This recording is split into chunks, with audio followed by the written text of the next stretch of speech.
Between 1959 and 1961, up to 55 million people died of starvation in China during a time of peace. No war. No drought. Just a series of economic decisions made by one man that killed more people than any conflict in human history, and the government called it a success. As you consider the sheer scale of this tragedy, you might wonder, what kind of policies could lead to such catastrophic consequences, with Mao Zedong's Communist Party of China having already established a complex system of agricultural collectivization by 1956, which would ultimately contribute to the famine. In the years leading up to the Great Leap Forward, China was undergoing rapid industrialization, with the first five-year plan, which began in 1953, aiming to increase steel production to 10.7 million tons by 1957, and the country was also experiencing a significant population growth, with the population increasing from 430 million in 1949 to 650 million by 1958. The Communist Party of China, led by Mao Zedong, was seeking to rapidly transform the country from an agrarian economy to a socialist society, with the creation of 26,000 agricultural collectives by 1955, and the implementation of a nationwide campaign to eliminate illiteracy, which reduced the illiteracy rate from 80% in 1949 to 50% by 1957.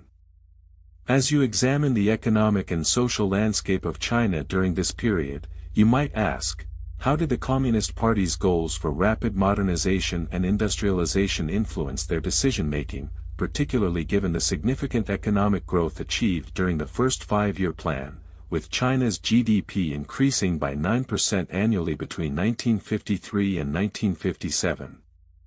The Great Leap Forward began in 1958, with Mao Zedong announcing a new economic plan that aimed to increase steel production to 30 million tons by 1959, and to achieve this goal, millions of peasants were mobilized to work in backyard steel furnaces, producing 11 million tons of low-quality steel in 1958, while agricultural production was neglected, resulting in a 30% decline in grain production between 1958 and 1959. Local officials, eager to demonstrate their loyalty to the Communist Party, falsified harvest numbers, reporting yields that were often 2 to 3 times higher than the actual production, with some provinces reporting harvests of up to 50 million kilograms of grain per hectare, when in reality the average yield was around 2 to 3 tons per hectare.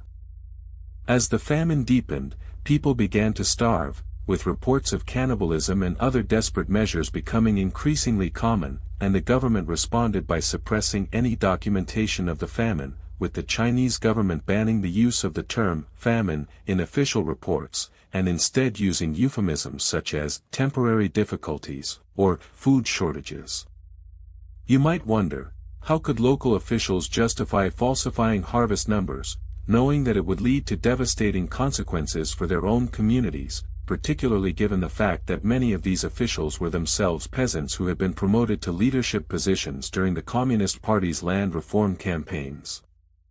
The famine was exacerbated by the implementation of radical agricultural policies, such as the close planting technique, which involved planting seeds very close together, resulting in a significant reduction in crop yields, and the deep plowing technique, which involved plowing fields to a depth of up to 2 meters, resulting in soil erosion and nutrient depletion. The aftermath of the Great Leap Forward was marked by a significant decline in China's population growth rate, from 2.5% per annum between 1953 and 1957 to 0.6% per annum between 1959 and 1961, and the economy suffered greatly, with China's GDP declining by 27% between 1959 and 1961. The Communist Party of China acknowledged some mistakes, but the full extent of the famine was not revealed until the 1980s, with the publication of official statistics showing that the population of China had declined by 33 million people between 1959 and 1961, and the government's response to the famine was widely criticized, both domestically and internationally, with the Chinese government eventually acknowledging that the famine was a result of a combination of natural disasters, economic mismanagement, and policy errors. As you consider the long-term impact of the Great Leap Forward, you might ask, what lessons can be drawn from this tragic event, particularly in terms of the importance of accurate data and transparent decision-making in preventing similar disasters, given the fact that the Chinese government has since implemented significant reforms to improve agricultural productivity and reduce the risk of famine. As you reflect on the Great Leap Forward, one clear takeaway emerges: the importance of accountability and transparency in preventing human-made disasters, with the Chinese government's suppression of documentation and falsification of data contributing significantly to the scale of the tragedy, and the fact that the full extent of the famine was not revealed until decades later serves as a stark reminder of the dangers of authoritarianism and the importance of a free and independent press in holding those in power accountable.